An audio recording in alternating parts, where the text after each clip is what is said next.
Subscribe now and press the bell icon. Never miss an update. आज के lecture का आगाज करते हैं। प्रीवियस लेक्चर में से कोई क्वेश्चन पूछना चाहते हो तो पूछ लीजिए। प्रीवियस लेक्चर में से कोई क्वेश्चन पूछना चाहते हो पूछ लीजिए।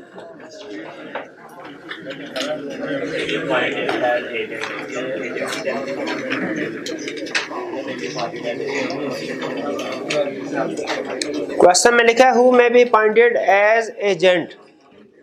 तो एजेंट में किसी भी पर्सन को एजेंट अपॉइंट किया जा सकता है, लेकिन इसमें एक छोटा सा कंसेप्ट है जो हम कॉन्ट्रैक्ट एक्ट के शुरू के जो चैप्टर्स हैं उनमें पढ़ेंगे। एक माइनर को एजेंट अपॉइंट नहीं किया जा सकता, क्योंकि माइनर के बारे में जनरल रूल ये होता है कि माइनर कॉन्ट्रैक्ट नहीं कर सकता। माइनर कॉन्ट्रैक्ट नहीं, तो चूंकि एजेंसी का जो रिलेशनशिप है ये है ही कॉन्ट्रैक्ट की बेस पे, तो इसका मतलब यह हुआ माइनर को एजेंट अपॉइंट नहीं किया जा सकता। सिमिलरली हम स्टडी करेंगे पार्टनरशिप में भी यही कंसेप्ट। क्या माइनर को पार्टनर बनाया जा सकता है? इसका जवाब है नहीं। पार्टनरशिप के लिए पार्टनरशिप एग्रीमेंट बनता है, और चूंकि माइनर कोई भी एग्रीमेंट नहीं कर सकता, इसलिए माइनर को पार्टनर भी नहीं बनाया जा सकता। ठीक है जी।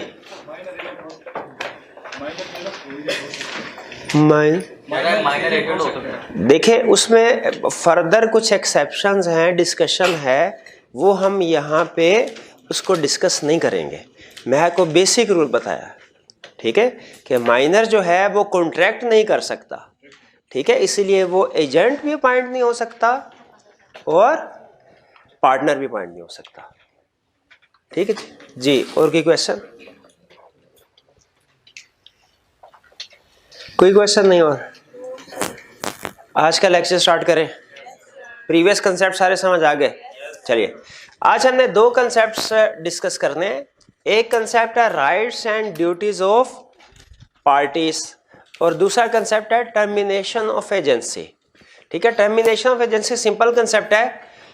असल कंसेप्ट जो आज हमने सीजन सीखने हैं वो है rights and duties of agent and principal. और आपको पता है किसी भी कॉन्ट्रैक्ट में सबसे अहम कंसेप्ट जो इससे पहले भी हमने पढ़ा है, बेलमैन एंड प्लेज वाला कंसेप्ट भी पढ़ा, तो जो अहम कंसेप्ट हुआ करता है किसी भी टॉपिक में, कॉन्ट्रैक्ट में, वो कहता है duties and rights of parties.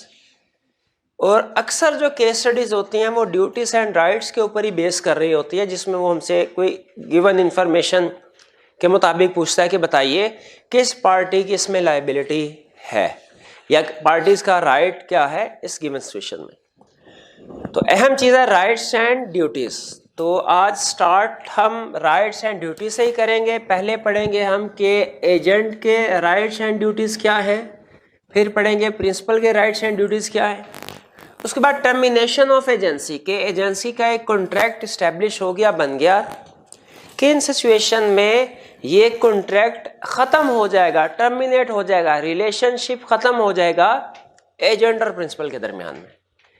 ये दो कंसेप्ट हमने मेन आज पढ़ने हैं, duties and rights of agent and principal, और दूसरा टर्मिनेशन ऑफ एजेंसी।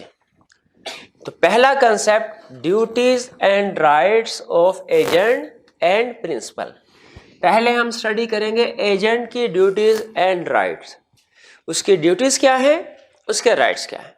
और एज यूजुअल आपको पता चलेगा कि जो कुछ राइट्स हैं एजेंट के वो ड्यूटीज हैं प्रिंसिपल की, और जो कुछ ड्यूटीज हैं एजेंट की वो राइट्स है प्रिंसिपल के। तो कुछ जगह पे डुप्लीकेशन भी कंसेप्ट की हो रही होगी, क्योंकि एक कंसेप्ट जो शायद एजेंट के ड्यूटीज के पॉइंट ऑफ व्यू से हमने पढ़ा है वो प्रिंसिपल के राइट के पॉइंट ऑफ व्यू से भी पढ़े, या जो एजेंट के राइट के पॉइंट ऑफ व्यू से पढ़ा है वो प्रिंसिपल की ड्यूटीज के पॉइंट ऑफ व्यू से पढ़े।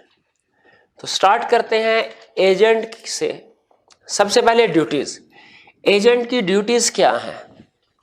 पहली ड्यूटी, फॉलो करना है उसने प्रिंसिपल्स की इंस्ट्रक्शंस को, डायरेक्शंस को फॉलो करेगा प्रिंसिपल की इंस्ट्रक्शन, यानी जैसे प्रिंसिपल ने कहा है उसने वैसे ही काम करना है।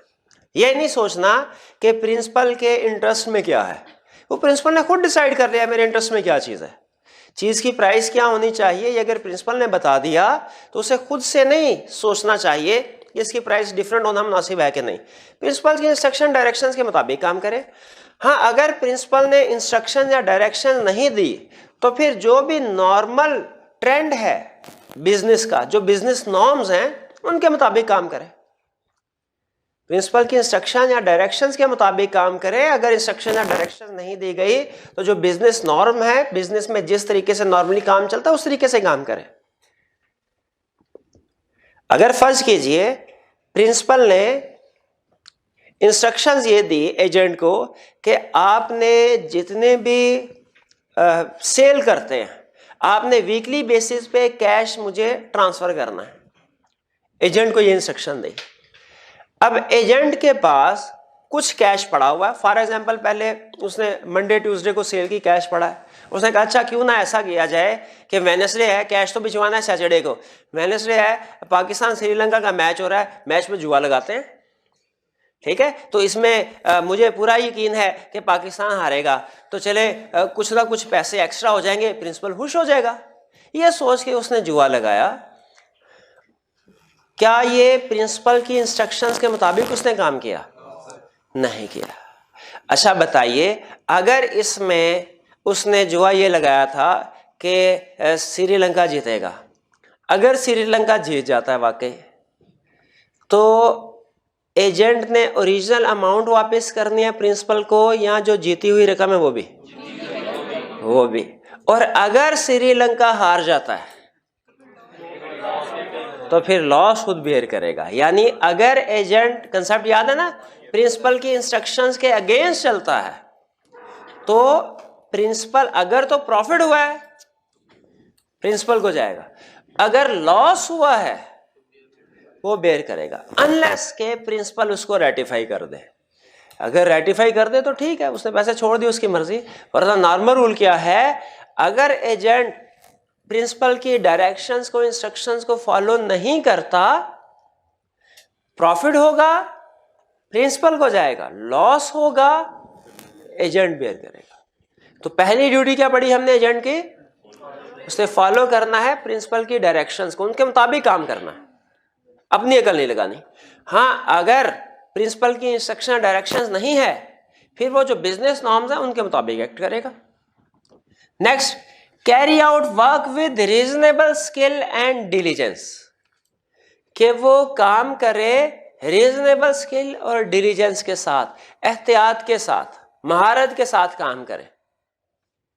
जैसे फर्ज कीजिए वो ओमनी बस वाली एग्जांपल याद है आपको, अगर उस ओमनी बस वाली एग्जांपल में वो कोई नशा करता है वो, ठीक है, और नशे की हालत में ड्राइविंग करता है, उस एग्जांपल में तो पुलिस इंस्पेक्टर ने उसे रोका था और उसने किसी और को डेलीगेट कर दी थी पावर।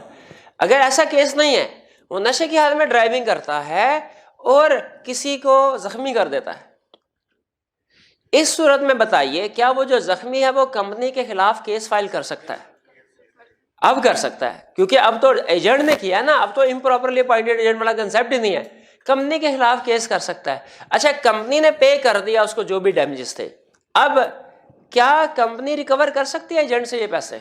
बिल्कुल, एजेंट की ड्यूटी है कि वो कंपनसेट करे।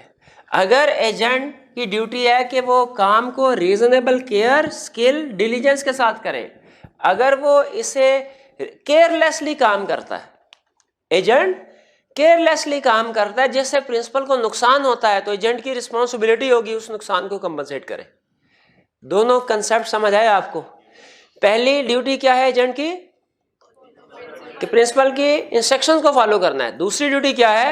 जो काम करना है रीजनेबल स्किल और डिलीजेंस के साथ करना है, एहतियात के साथ। अगर वो एहतियात के साथ काम नहीं करता और प्रिंसिपल को नुकसान होता है तो क्या करेगा? ड्यूटी है एजेंट की, वो कंपनसेट करेगा प्रिंसिपल को। नेक्स्ट ड्यूटी, प्रेजेंट अकाउंट्स, वो हिसाब किताब रखे हर चीज का, कितने पैसे आए, कहाँ पे पैसे खर्च किए। देखिए वहां पे जो एजेंट है, हमारा फर्ज कीजिए हमने किसी दूसरे शहर में चीजें भिजवाई, सरगोदा में चीजें भिजवाई उसको वहां पे सेल करने के लिए। अब डेफिनेटली इन चीजों को सेल करने के लिए कुछ छोटे मोटे नेसेसरी बिजनेस एक्सपेंस करने पड़ेंगे, हमने उसको कमीशन भी अदा करना है। प्रिंसिपल ने एजेंट को कमीशन, मुफ्त में काम थोड़ी करता है वो, और हो सकता है कमीशन के अलावा उसे कुछ चीज़ों को सेल करने में छोटे मोटे बिजनेस एक्सपेंसेस भी करने पड़े। जैसे वहाँ पे कस्टमर है, कस्टमर कह रहा है मेरे घर में चीज़ें पहुँचाओ, तो ट्रांसपोर्टेशन कॉस्ट करनी, एक्सपेंसिव इनकर करने पड़ेंगे एजेंट को। एजेंट को जितने भी पैसों की डीलिंग कर रहा है, कैश रिसीव हो रहा है, पे हो रहा है, उसका हिसाब किताब रखे। अगर प्रिंसिपल कहे तो वो इस हिसाब किताब को प्रेजेंट करे।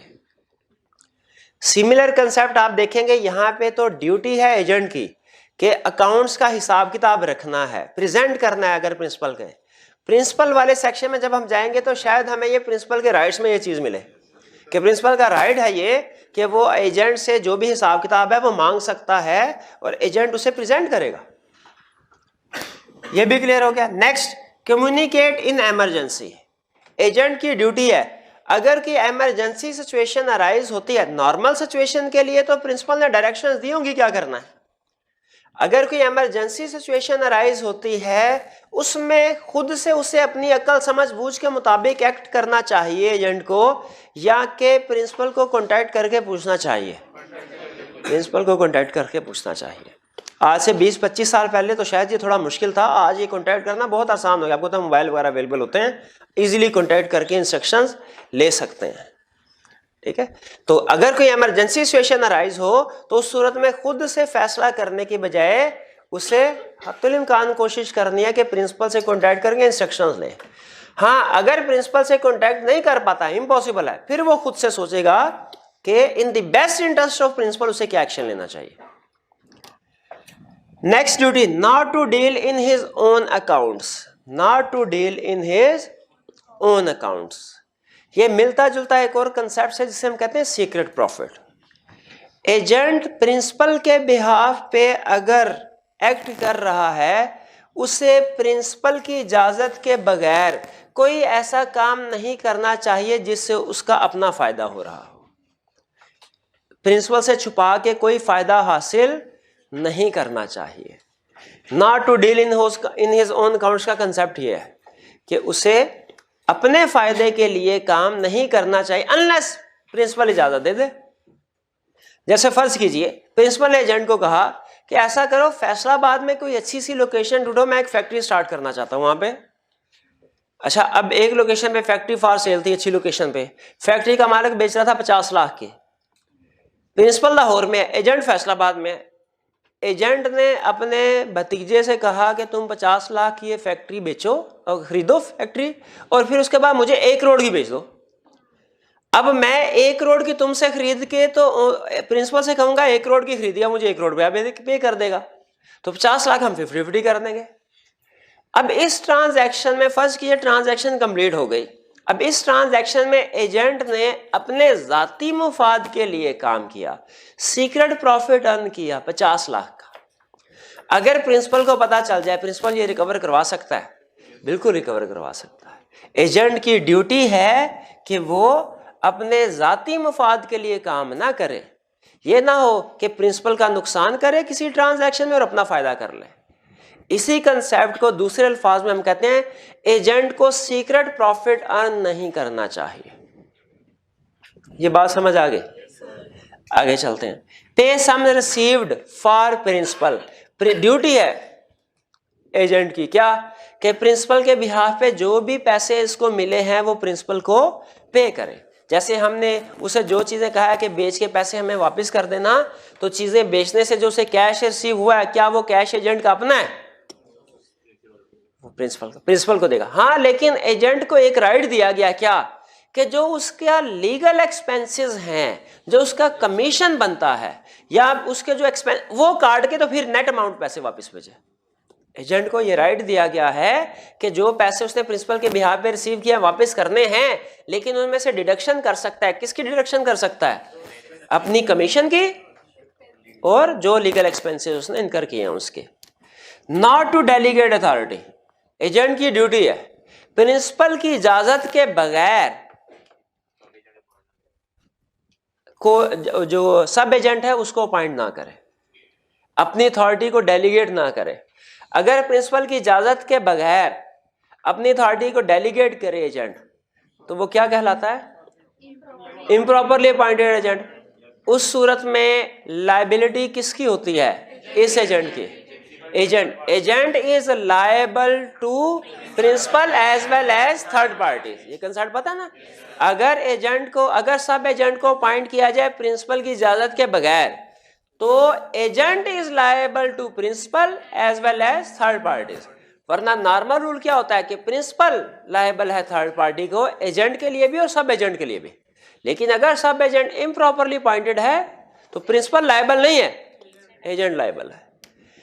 इन केस ऑफ प्रिंसिपल डेथ और इंसेनिटी, अगर प्रिंसिपल की डेथ हो जाए या वो पागल हो जाए, इनसेन हो जाए, पागल हो जाए, उसकी डेथ हो जाए, तो क्या करे? एजेंट ये कहे कि चलो अच्छा हुआ, अब सारा सामान तो मेरा हो गया, वो मर गया तो सारा सामान मेरा है, ऐसे हो गया क्या? नहीं, लॉ ये कहता है उसके पास जितना भी प्रिंसिपल का सामान पड़ा हुआ है वो नेसेसरी स्टेप्स लेगा इसको सिक्योर करने के लिए, और जो भी उसके बाद उसके असाजात का फैसला होगा कोर्ट में या किसी तरीके से कि उसके वाली वारसान को कैसे डिस्ट्रीब्यूट करना है, वो वैसे डिस्ट्रीब्यूट करेगा। एजेंट की अपनी चीजें नहीं हुई। हाँ, जो उसके कमीशन है या लीगल एक्सपेंसेस है वो डिडक्ट कर सकता है, बाकी उसके पास अमानत के तौर पे रहेंगे। ड्यूटीज क्लियर हुए? क्या ड्यूटीज हैं एजेंट की? पहला, प्रिंसिपल के डायरेक्शंस को फॉलो करना है, काम करना है रीजनेबल केयर स्किल के साथ। अगर कोई नुकसान हुआ तो उसका जिम्मेदार खुद होगा, वो कंपनसेट करेगा प्रिंसिपल को। प्रेजेंट अकाउंट, हिसाब किताब रखे, जरूरत पड़े प्रिंसिपल कहे तो उसको प्रेजेंट करे सारा हिसाब किताब। इमरजेंसी सिचुएशन राइज होती है तो कोई भी एक्शन लेने से पहले कोशिश करे कॉन्टैक्ट करने की प्रिंसिपल को। अपना कोई सीक्रेट प्रॉफिट अर्न ना करे, अपने फायदे के लिए काम ना करे। जो भी पैसे से रिसीव होता है प्रिंसिपल के लिए, प्रिंसिपल को पे करे। हाँ, अपनी नेट अमाउंट कमीशन वगैरह वो डिडक्ट कर सकता है। Not to delegate authority, principal की इजाजत के बगैर अथॉरिटी डेलीगेट ना करे, किसी सब एजेंट को अपॉइंट ना करे, वरना उसके एक्शन के लिए खुद लायबल होगा। प्रिंसिपल की डेथ या इंसेनिटी हो जाए तो ओनर एजेंट नहीं होगा, बल्कि उसने उसको प्रोटेक्ट करना है, उसके प्रिंसिपल के एसेट्स को, और लीगल डिसीजन के मुताबिक उसे सेंड करना, डिस्ट्रीब्यूट करना। एजेंट की ड्यूटी, एजेंट के राइट्स क्या है? पहला राइट, टू रिसीव रिम्यूनरेशन। अब जाहिर है वो स्वाब की नियत से काम थोड़ी कर रहा है, ठीक है, चले स्वाब भी मिल जाए अच्छी बात है, लेकिन असल में तो रिम्यूनरेशन के लिए काम कर रहा होगा।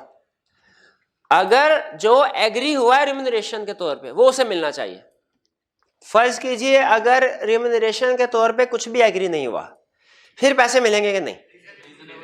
फिर रीजनेबल पैसे मिलेंगे।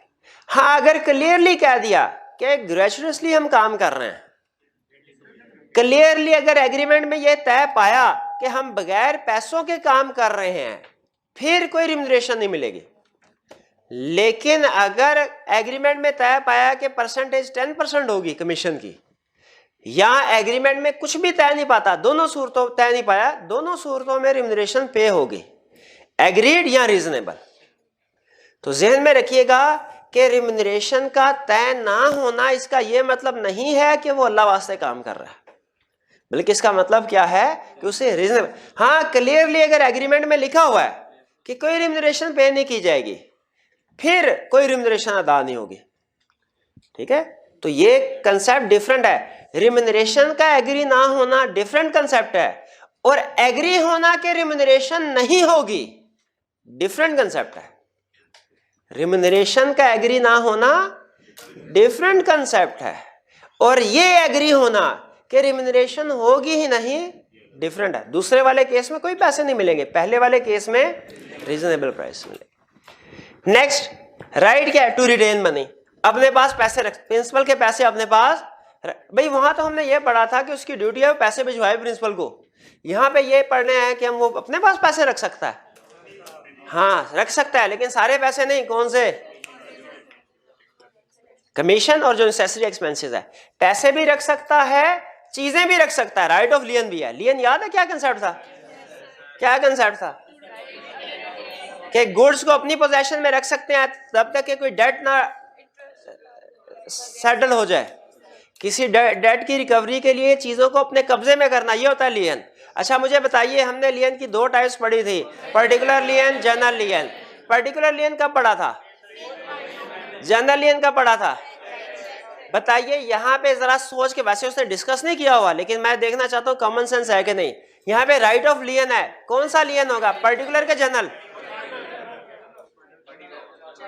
पर्टिकुलर कैसे होगा सुन लें, उसकी अमाउंट ड्यू कब होगी रिम्यूनरेशन, जब चीजें सेल करेगा तभी कमीशन मिलेगा ना। जब चीजों को सेल कर, तो जिन चीजों को सेल किया उन्हीं पे कमीशन बना, उन्हीं पे लियन क्रिएट हो सकता है कभी, वो नहीं हो सकता। तो यहाँ पे जनरल लियन होगा। बहरहाल लॉ ने यहाँ पे डिस्कस नहीं किया, वैसे आपसे कंसेप्ट रिफ्रेश करवाने के लिए पूछा। Right to retain money, right of retention भी है, राइट ऑफ लियन भी है, राइट ऑफ रिटेंशन भी है। राइट ऑफ रिटेंशन का मतलब क्या है, पैसे रख सकता है अपने पास। राइट ऑफ लियन का मतलब क्या है, चीजें रखता है अपने, लेकिन किस लिए, अपना जो ड्यू रिम्यूनरेशन है और एक्सपेंसेस है वो रिकवर करवाने के लिए। ये ना हो कि 10,000 रुपया ड्यू है और 10 लाख की चीजें हैं वो लियन क्रिएट करके बैठ जाए। वो कहता है भाई ये नहीं, आपका सिर्फ अपना जो खर्चा बनता है उसके मुताबिक आप लियन क्रिएट करें या मनी रिटेन करें, बाकी नहीं। To be indemnified for lawful acts done in good faith, अगर वो इन गुड फेथ कोई काम करता है तो प्रिंसिपल का, तो इसका राइट है, एजेंट का राइट है कि उसे इंडेमनीफाई किया जाए। जैसे कल आपको वो एग्जांपल दी थी, वो कसाई वाली, वो चला गया था अपने दोस्त को बिठा के, तो क्या हुआ था, फ्रिज खराब हो गया। कहानी में थोड़ा सा ट्विस्ट ले आते हैं, फ्रिज, गोश्त खराब हो रहा था ना तो उसने डिस्काउंट करके भेज दिया, फ्रिज खराब हो गया।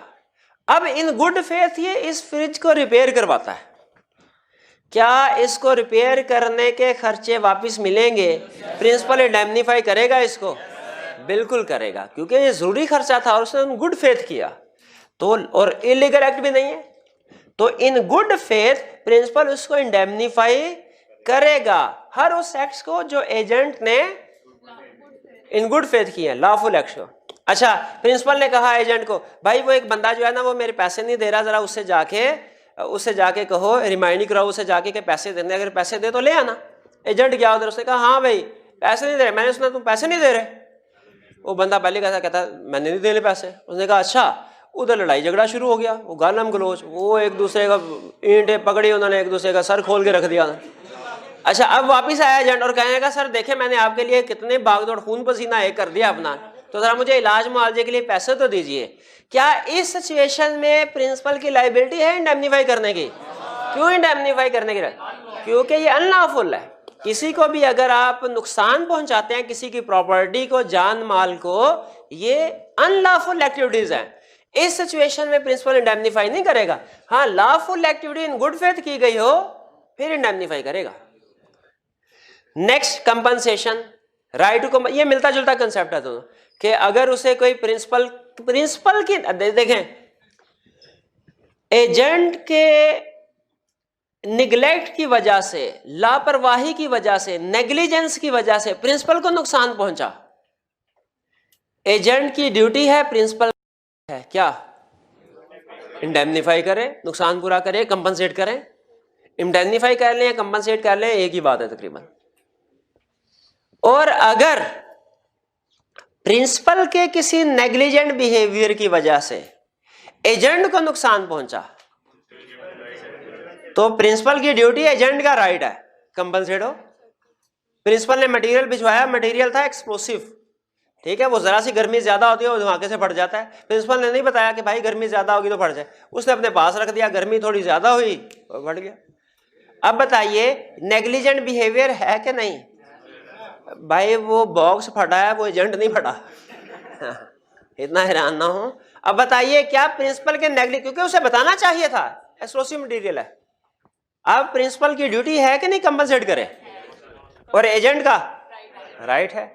Stoppage of goods in transit, stoppage of goods in transit, अगर फर्ज कीजिए कि चीजें, एजेंट को हमने कहा था कि चीजें खरीदो उस दूसरे शहर से और हमें सेंड कर दो, एजेंट ने कहा अच्छा चीजें सेंड कर दें, चीजें भी रास्ते में है, चीजें भी, प्रिंसिपल हो गया इंसॉल्वेंट। अब एजेंट को प्रिंसिपल से कोई पैसे मिलने की उम्मीद है कि नहीं? तो इंसॉल्वेंट हो गया, कहां देगा? क्या एजेंट वो चीजें अपने कब्जे में ले सकता है जो इन ट्रांजिट है? ला कहते वो ले सकता है, खासतौर पर उस वक्त जब एजेंट की अपनी लायबिलिटी क्रिएट हुई है, उसके अपना पैसा लगा है, तब रोक सकता है इन चीजों को। अगर प्रिंसिपल के पैसे से ही प्रिंसिपल की चीजें खरीद के उसको भिजवाई, फिर राइट ऑफ स्टॉपेज का कंसेप्ट नहीं है, क्योंकि वो प्रिंसिपल की चीजें थी, प्रिंसिपल तक ही पहुंचनी, वो नहीं तो उसके वाली वारसान जो भी आए बाकी। लेकिन अगर एजेंट ने अपने पर्सनल पैसों से या पर्सनल लायबिलिटी क्रिएट करके अपने जाती गारंटी देके उधार लिया और वो सामान भेजा प्रिंसिपल को, इस सूरत में प्रिंसिपल इंसॉल्वेंट हो गया, तो चूंकि एजेंट का अपना पैसा लगा हुआ है, अपना इंटरेस्ट इन्वॉल्व है, इस सूरत में वो इन चीजों को रोक सकता है। वो जिस तरीके से भी उसने भेजा कोरियर वालों को, उन्हें फोन करके कहेगा ये पेमेंट ना, ये भी डिलीवरी ना कीजिए, ये वापस मेरे तक ले आइए। क्लियर हो गए राइट्स और ड्यूटीज? कोई प्रॉब्लम तो नहीं, मुश्किल तो नहीं? सबसे मुश्किल ड्यूटी कौन सी थी? कोई भी नहीं थी। ये पहली वाली दो आपको मुश्किल नहीं लगी? चलिए कोई क्वेश्चन है तो पूछ लीजिए।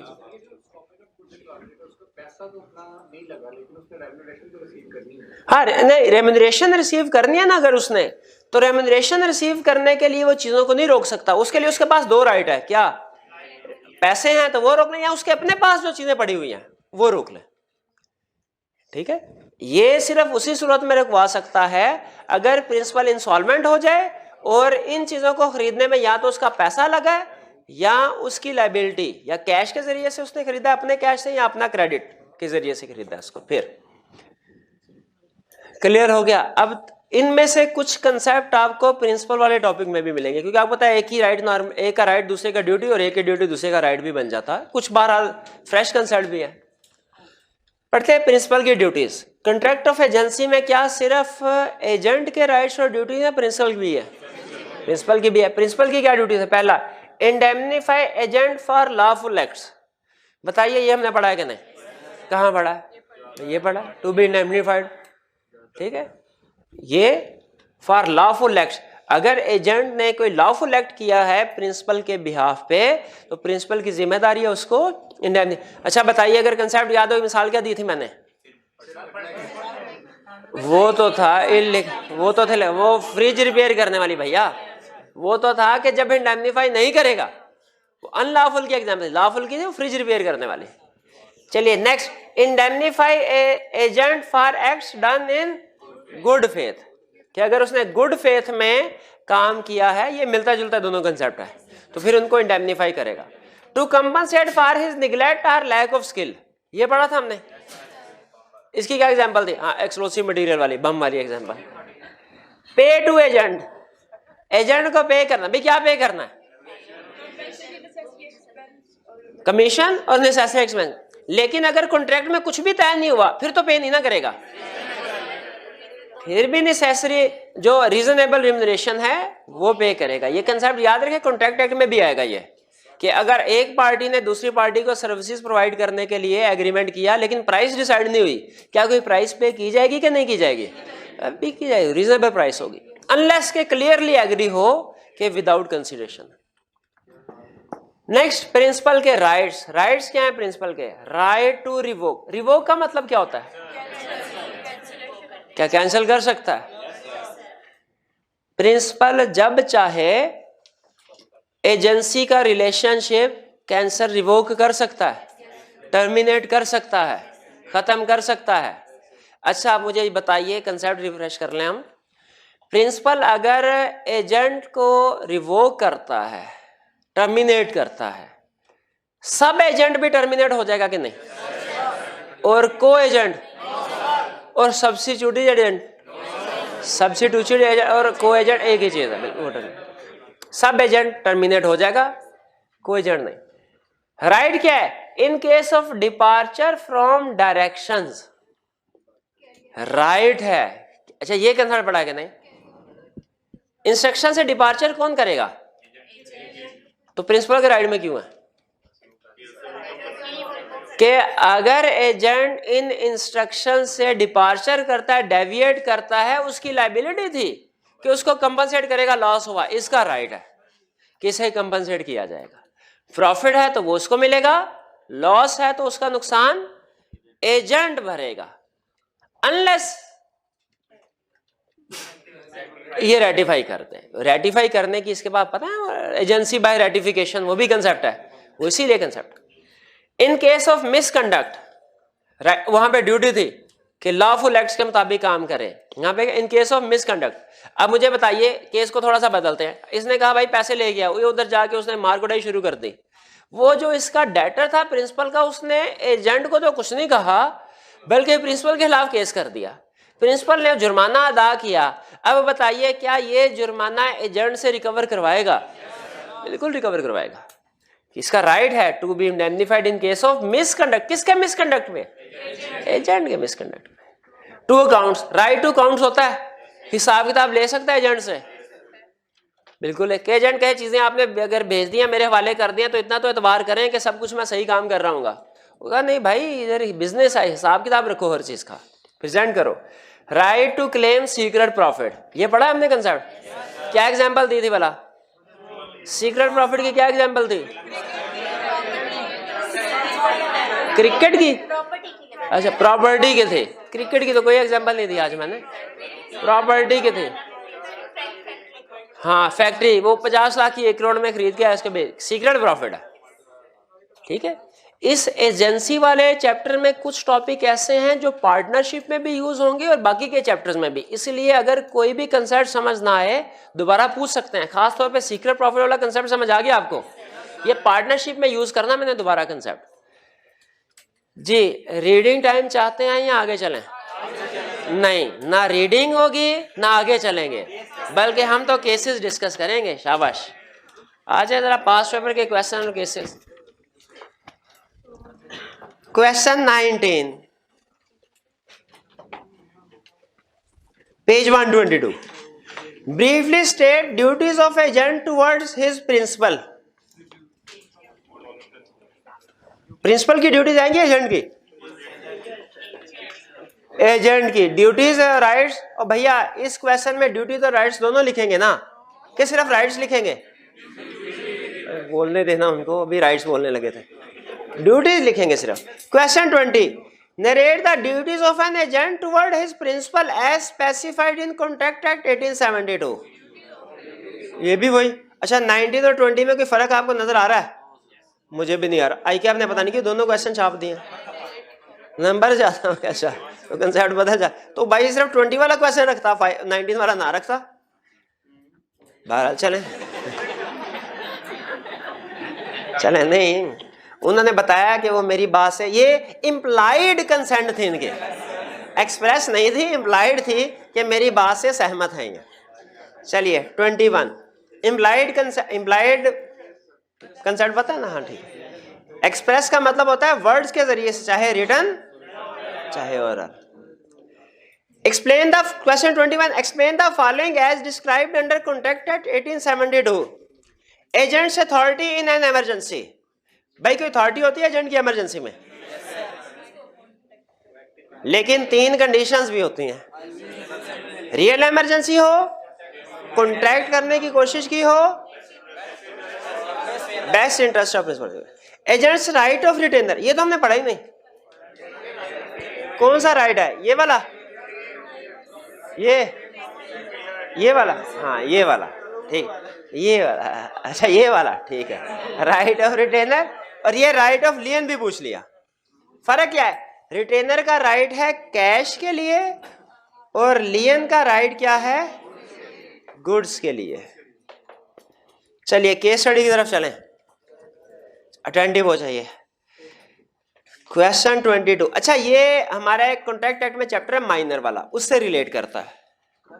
माइनर वाला, इसको बेहतर है कि हाँ माइनर वाला, इसको लिख दे पेंडिंग, इसके साथ लिख ले पेंडिंग 22 के साथ, 22 के साथ।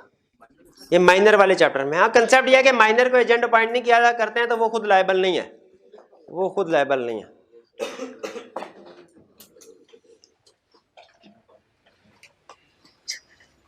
चले एक कंसेप्ट बता दूं आपको, अभी है कॉन्ट्रैक्ट एक्ट में यूज करना है। चले सुन ले, चले अगर अच्छा लगे कंसेप्ट लिख लीजिएगा, ना अच्छा लगे इग्नोर कर दीजिएगा, पढ़ाना तो बाद में है ही। कोर्ट का पॉइंट ऑफ व्यू माइनर के बारे में ये है, कोर्ट का पॉइंट ऑफ व्यू माइनर के बारे में ये है कि माइनर को कोई समझ बूझ नहीं होती। अच्छा, ये जो बता रहा हूं ना रूल, ये कॉन्ट्रैक्ट एक्ट के लिए, सिविल केस में, क्रिमिनल केस में ये नहीं है। इसका ये मतलब है माइनर जो मर्जी 500 कत्ल कर दे तो उसे माफ है, ऐसे नहीं। क्रिमिनल केस का रूल नहीं है। सिविल केस कॉन्ट्रैक्ट एक्ट का रूल क्या है, माइनर को अपने फायदे नुकसान की समझ बूझ नहीं होती, इसलिए कोर्ट का पॉइंट ऑफ व्यू ये होता है कि कोर्ट का स्टेटस माइनर के लिए है एक माँ की तरह। वो कहते हैं अगर माइनर के साथ आपने कॉन्ट्रैक्ट किया ना, कंसेप्ट ये नहीं है कि माइनर के साथ कॉन्ट्रैक्ट बिल्कुल ही वाइड है। वो कहते हैं अगर ये माइनर की फेवर में जा रहा है ना कॉन्ट्रैक्ट, वैलिड है। अगर माइनर के अगेंस्ट जा रहा है, ये वाइड है। इससे एक छोटा सा रूल लिख लें, लीगली आप लीगली या कॉन्ट्रैक्चुअली लिख ले, कॉन्ट्रैक्चुअली माइनर से कोई चीज, माइनर को कोई चीज दे तो सकते हैं, उससे ले नहीं सकते लीगली। क्यों? क्योंकि कोर्ट का पॉइंट वो माइनर के बारे में क्या है, इससे अपने फायदे नुकसान की समझबूझ नहीं है और उसका वो एज वो माँ की हैसियत से ट्रीट करते हैं माइनर को। जी हाँ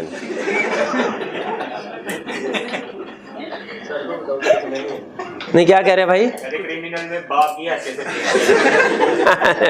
ये क्रिमिनल में बाप की हैसियत से, ठीक है। चलिए ये बात याद रखिएगा, ये आगे चल के इस कंसेप्ट को फिर डिटेल में डिस्कस करेंगे। 23 पे आइए। A agreed to act as the agent of B for the purchase of a house. He bought the house for rupees 10,000 in the name of his nominee C. Subsequently, he purported to purchase it from C for rupees 20,000. He then offered the house to B. F की बजाय B लिख दे, typing error है। He then offered for rupees 20,000, telling B that he himself had paid rupees 20,000 for it to C. B paid rupees 20,000 to A. State briefly the rights if any of B against A. ये वही concept जो भी हमने discuss किया है। क्या B का कोई राइट है? उसने सीक्रेट प्रॉफिट अर्न किया है, B का राइट है कि वो 10,000 उसे रिकवर करे। ट्रांजैक्शन नहीं नलीफाई होगी, लेकिन उससे वो एक्सेस जो सीक्रेट प्रॉफिट उसने अर्न किया है वो रिकवर करवा सकता है। 23 क्लियर है केस। 24 ये भी आई कैप के क्वेश्चन बैंक का question. Aslam appointed Zakir to recover rupees 7 million from Naveed. Zakir misbehaved with Naveed, as a result of which Naveed sued Aslam. Later Aslam sued Zakir. Naveed ने पहले तो असलम के खिलाफ case किया, उससे कोई 10-12 लाख ले लिया होगा। फिर असलम ने 10-12 लाख अदा करके जाकिर को पकड़ा, उससे क्लेम किया कि मुझे जो कॉस्ट मैंने केस को डिफेंड करने में और जो उसको पैसे दिए हैं वो पैसे अदा किए हैं, आप मुझे रीइंबर्स करें। क्या असलम जस्टिफाइड है क्लेम में? क्यों? कौन सा वाला रूल यहाँ पे लगता है? असलम प्रिंसिपल है, बताइए प्रिंसिपल का राइट है कोई? बिल्कुल, कि अगर मिसबिहेव करे इसकी ड्यूटी है, राइट है। इन केस ऑफ मिसकंडक्ट, चाहे एजेंट की ड्यूटी के पॉइंट ऑफ व्यू से एक्सप्लेन करते, उसमें भी शायद हो रहा होगा कि कंपनसेट करे, इसमें नहीं है। नहीं, ये work with reasonable skill and diligence, diligently काम नहीं किया ना, लापरवाही से किया। या प्रिंसिपल के राइट्स में तो क्लियरली ये बात लिखी हुई है, तो मिसकंडक्ट किया इसीलिए कंपनसेट करेगा agent. 25 Bahram employed Tahseen to sell his car to Asad for rupees 5 lakh and invest the proceeds in government bonds. उसने कहा गाड़ी 5 लाख में बेचो और गवर्नमेंट बॉन्ड खरीद लेना। Tahseen invested 4 lakh in government bond and 1 lakh in blue chip company expecting a high return on such investment. Blue chip company क्या होती है? ऐसी कंपनी जिनके मार्केट में शेयर हाई प्राइस पे चल रहे हो, जो अच्छी परफॉर्मेंस रखती हो मार्केट में। खैर उसने शेयर्स में इन्वेस्टमेंट कर ली, कंपनी के शेयर्स खरीदे, गवर्नमेंट के बॉन्ड नहीं खरीदे। क्या खरीदा? कंपनी के share. Consequently, Behram lost rupees 50,000 on blue chip investment. 50,000 का नुकसान हो गया। Describe the rights and obligation of Tehseen toward, with reference to provisions of Contract Act, describe the rights and obligation of Tehseen under the circumstances. जी बताइए।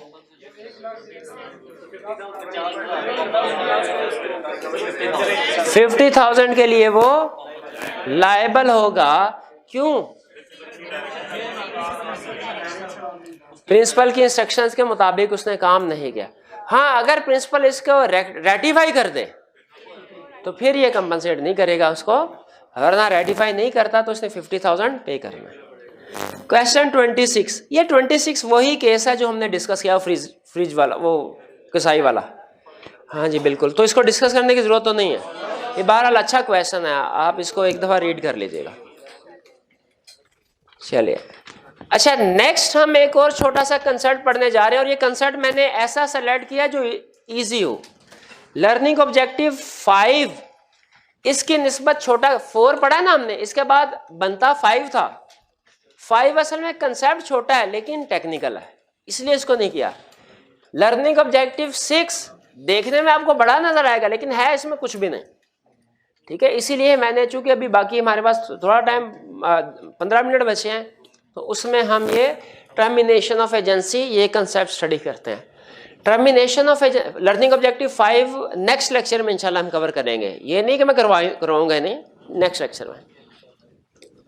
Termination of agency का मतलब क्या है?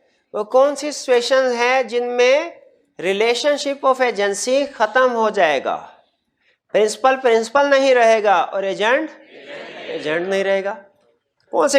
वो कहता है 2 क्या मतलब? लेकिन उससे पहले अगर किसी की डेथ हो जाए, उससे पहले अगर डेथ हो जाए किसी की, प्रिंसिपल की या एजेंट की, तो फिर भी तो नहीं रहेगा ना। फिर भी हाँ, एजेंट अगर मर गया है फिर भी वो चीजें तो वापस करेगा। ठीक, हाँ जी, चीजें वापस करेगा, बिल्कुल ठीक। हम यहाँ पे लेकिन चीजों की वापसी का कंसेप्ट नहीं पढ़ रहे, हम कंसेप्ट पढ़ रहे हैं कि एजेंसी टर्मिनेट कब होगी, ठीक है। वो अंडरस्टूड, अगर प्रिंसिपल की डेथ हो जाती है तो एजेंट ने, रिलेशनशिप खत्म हुआ, लेकिन जो पैसों का लेना देना, चीजों का लेना देना, वो तो सेटल होगा। लेकिन हम कंसेप्ट वो सेटलमेंट का नहीं पढ़ रहे, हम टर्मिनेशन ऑफ एजेंसी रिलेशनशिप का कंसेप्ट पढ़ रहे हैं। कहता है 2 तरीकों से हमने टर्मिनेशन को क्लासिफाई किया है। एक बाय पार्टीज अपनी रजामंदी, पार्टीज की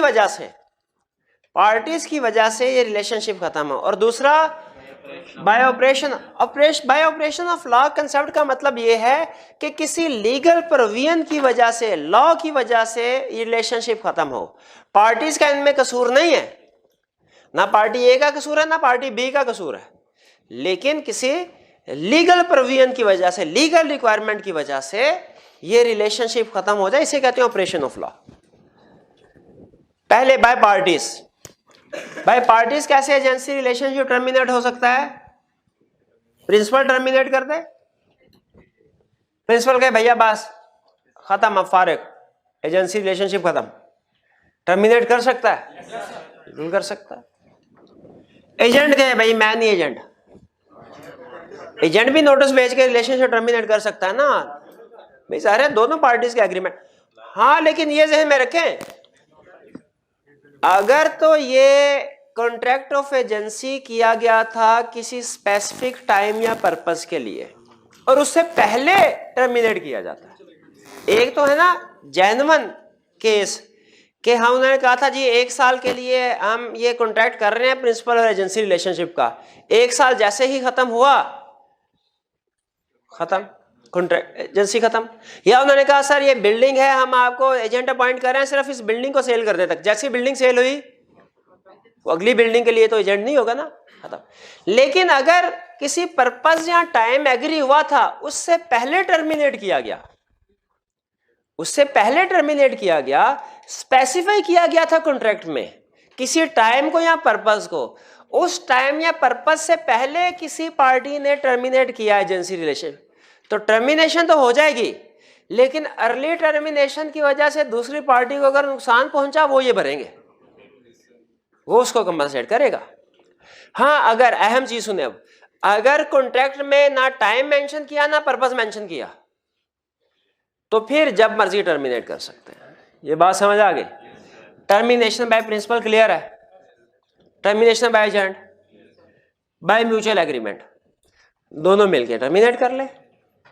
इसमें है कि अर्ली टर्मिनेट किया, नुकसान किया तो एजेंट को कंपनसेट करेगा, इसमें भी है, एजेंट ने अर्ली टर्मिनेट किया, प्रिंसिपल को नुकसान हुआ, ये कंपनसेट करेगा।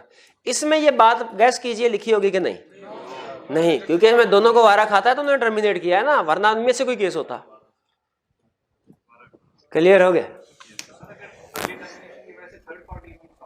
अर्ली टर्मिनेशन की वजह से थर्ड पार्टी को, तो फिर जाहिर है वो एजेंट ने जो भी एक्ट किया प्रिंसिपल के बिहाफ पे किया, वो प्रिंसिपल देखेगा क्या करना। Bye operation of law, business किसी खास पर्पस के लिए किया गया था, पर्पस कंप्लीट हो गया, agency relationship terminate. Time fix किया गया था कॉन्ट्रैक्ट में, अगर टाइम फिक्स किया गया था, टाइम पूरा हो गया। डेथ और इंसैनिटी ऑफ एजेंट, एजेंट मर गया या पागल हो गया, प्रिंसिपल मर गया या पागल हो गया, तो क्या होगा? नहीं, मर गया या पागल हो गया, कॉन्ट्रैक्ट पे क्या फर्क पड़ेगा? रिलेशनशिप खत्म हो गया, चीजें वापस कर देगा। Insolvency of principal, destruction of subject matter. Destruction का मतलब क्या है? गाड़ी सेल करने के लिए कहा था, वो गाड़ी किसी खड्डे में गिर गई, तो वह जिसके लिए एजेंट अपॉइंट किया गया था वो चीज ही नहीं रही, एजेंट भी नहीं रहा। Dissolution of A company, company के केस में डायरेक्टर एजेंट होते हैं, याद है आपको? एजेंट की टाइप्स में पढ़ा था। और पार्टनरशिप के केस में अगर कंपनी डिसॉल्व हो जाए, डायरेक्टर एजेंट रहेंगे उसके। हाँ, next, principal and agent become alien and probably. इन सारी एग्जांपल में काम की एग्जांपल, अहम कंसेप्चुअल एग्जांपल यही है, एलियन एंड एलियन। एलियन किसको कहते हैं भला लॉ में? नहीं, खलाई मखलूक को तो आम इंग्लिश में कहते हैं, लॉ में किसको कहते हैं? फॉरेन कंट्री को, फॉरेन कंट्री के सिटीजन को एलियन कहते हैं। हमारे लिए इंडिया के लोग, बांग्लादेश के लोग, श्रीलंका के, नेपाल के, यूएसए के, जर्मनी के, ये सारे कौन है? एलियंस हैं। क्या हैं? एलियंस हैं। हाँ, ऐश्वर्या राय हमारे लिए एलियन है। ठीक है भाई, समझ आ गया कंसेप्ट? वो कहते हैं कि एलियन का रूल सुने, ये रूल फिर यूज होगा। कहता है एलियन के साथ आप कॉन्ट्रैक्ट कर सकते हैं, कोई पाबंदी नहीं है, ये वैलिड है। एलियन के साथ कॉन्ट्रैक्ट कर सकते, ये एक कंसेप्ट है एलियन। एक कंसेप्ट है एलियन एनिमी। हाँ, अगर तो इंडिया के साथ अभी जंग नहीं छिड़ी, क्या इंडिया के लोगों के साथ हम एग्रीमेंट कर सकते हैं? कर सकते हैं, वैलिड है।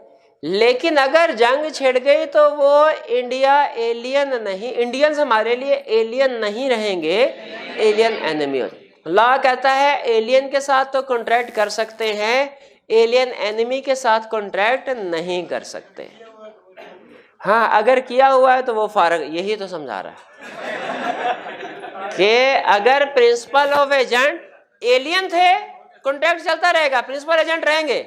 लेकिन जिस दिन जंग छिड़ी तो प्रिंसिपल और एजेंट दोनों एलियन एनिमी बन गए, अब कॉन्ट्रैक्ट खत्म, प्रिंसिपल नहीं रहा, एजेंट नहीं रहा, बल्कि दोनों क्या बन गए? दुश्मन। सुलह हो गई तो फिर से कॉन्ट्रैक्ट। हाँ, फिर से। अच्छा, यहाँ पे दो तरह के कॉन्ट्रैक्ट होते हैं। अगर तो वो कॉन्ट्रैक्ट टाइम स्पेसिफिक था तो जाहिर है वो तो दोबारा का फायदा ही कोई नहीं है। अगर वो कंटिन्यू नेचर का था तो वो दोबारा रिवाइव हो जाएगा वो। ठीक है, बहरहाल इसके बारे में फर्दर डिस्कशन कॉन्ट्रैक्ट एक्ट में पढ़ेंगे। ये टर्मिनेशन की बात क्लियर हो गई। चलिए इसके पास पेपर के क्वेश्चन देखते हैं हम।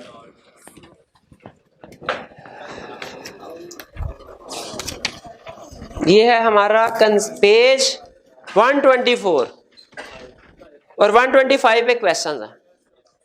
पहला क्वेश्चन आ गया आपके पास पेपर का, list how and by whom may an agency be terminated, also describe the circumstances in which an agency cannot be terminated by the principal under the contract act। ये जो है ना कैन नॉट बी टर्मिनेटेड, ये भी हमने नहीं पढ़ा, इसके साथ लिख लें इररिवोकेबल एजेंसी। आधा क्वेश्चन का आंसर आप दे सकते हैं के list how and by whom may an agency be terminated. List देनी है, सिर्फ एक्सप्लेन करने ना बैठ जाइएगा। इस क्वेश्चन का आंसर दे सकते हैं जो अगला हिस्सा है, circumstances in which agency can not be terminated. ये अभी हमने नहीं पढ़ी है, इरिवोकेबल एजेंसी की बात कर रहा है। इरिवोकेबल एजेंसी होती है प्रिंसिपल अगर चाहे भी तो एजेंट से जान नहीं छुड़ा सकता। प्रिंसिपल अगर चाहे भी तो वो क्या है, वो कल कंसेप्ट पढ़ेंगे। Case study question 32। P instructed his agent A to sell a picture at a named price। P ने कहा A को कि पिक्चर बेच दे। P डाइड, मर गया P।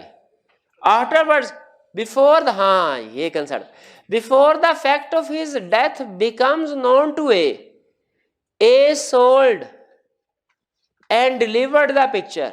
Was the sale binding on P's executor? P के वाली वारसान पे ये बाइंडिंग है? क्यों, हमने तो ये पढ़ा है कि डेथ पे,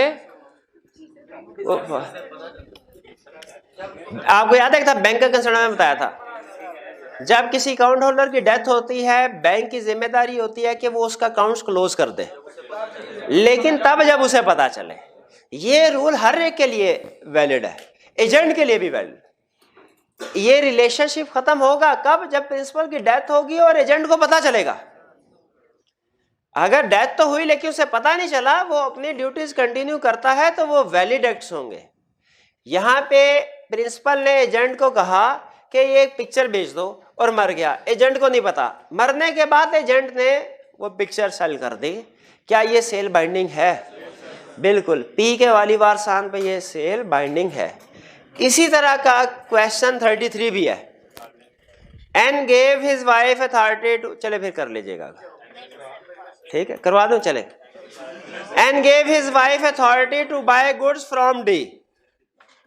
एन ने वाइफ को अथॉरिटी दी कि डी से गुड्स परचेज कर ले। N became insane. इनसेन होने से रिलेशनशिप खत्म हो जाता कि नहीं? एजेंसी ने, बिल्कुल। But she continue to buy from D. लेकिन उसकी वाइफ ने चीजें परचेज करती रही उसके इनसेन होने के बावजूद डी से। Who did not know of N's insanity। D को नहीं पता था कि एन पागल हो गया। Is N liable to D। क्या एन लायबल है डी को? नहीं, क्योंकि उसे पता ही नहीं था, ठीक है। ये नहीं, सॉरी, एन तो वो था जिसने अथॉरिटी दी है, ऐसे ना करें। क्या मतलब, एन कौन है भला? प्रिंसिपल। प्रिंसिपल ने अथॉरिटी दी अपनी वाइफ को कि दूसरी पार्टी से कॉन्ट्रैक्ट कर ले। यहां पे एजेंट कौन है? वाइफ। वाइफ ने चीजें खरीदी, अब प्रिंसिपल पागल हो गया। प्रिंसिपल पागल हो गया ना, वाइफ ने, तो एजेंसी रिलेशनशिप भी खत्म हो जाना चाहिए। वाइफ ने स्टिल वो थर्ड पार्टी से चीजें परचेज करती रही। क्या प्रिंसिपल जो है लायबल है थर्ड पार्टी को? लायबल है, क्यों नहीं है? उस पार्टी को अगर नहीं पता था,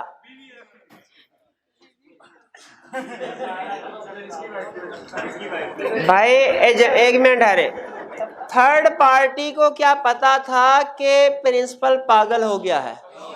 तो उसने जो भी एग्रीमेंट किए वैलिड हैं कि इनवैलिड? वैलिड। तो यही तो बता रहा हूं, वो वैलिड हैं तो पैसे प्रिंसिपल नहीं देने हैं, वाइफ ने थोड़े ही देने हैं। वाइफ तो एजेंट थी भाई, और भाई वो अलग रिलेशनशिप है। हमने लीगली दोनों सेपरेट हैं। एक मिनट है रे भैया, एक मिनट है रे, हो सकता है कि काम की बात कर रहे हो। हाँ?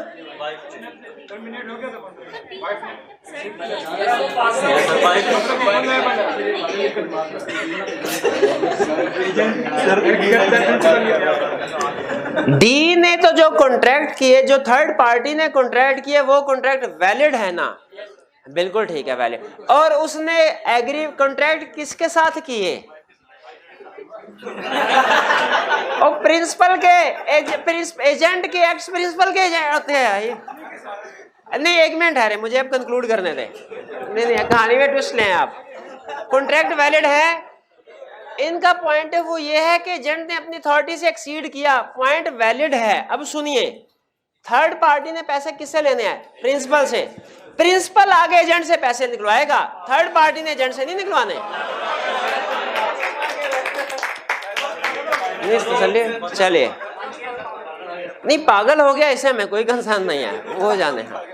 हाँ जी, चलिए आज का लेक्चर यहाँ पे कंक्लूड करते